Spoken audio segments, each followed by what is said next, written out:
hazvina kumira zvakanaka panguva ino.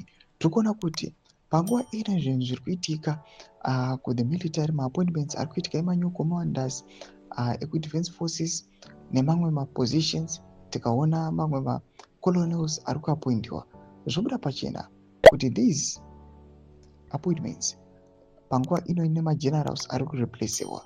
Aiwa, zviri kunyatso kumeka sure kuti the governance irimo munyika yeZimbabwe it must remain unchanged, hachipanda kana kutombochinja.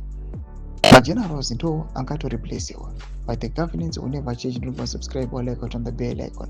Timina mukremochi anoposta this picture yamuri kuona tukamiri wenyika panguva ino achipresenta over the appointment at the new commander opindira mberi yanyora achiti President Emmerson Mnangagwa's recent appointment of new commander of the defense forces is not the routine choreography of state administration.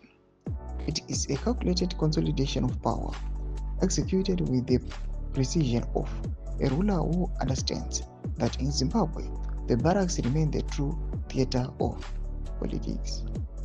This is not a reform, it is entrenchment.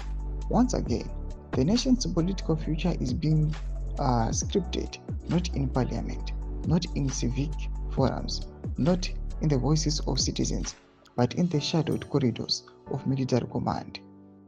Obeyed by Wellington Muzengeza. These appointments are critical. It's not like they are reforming, but it will now to consolidate a power.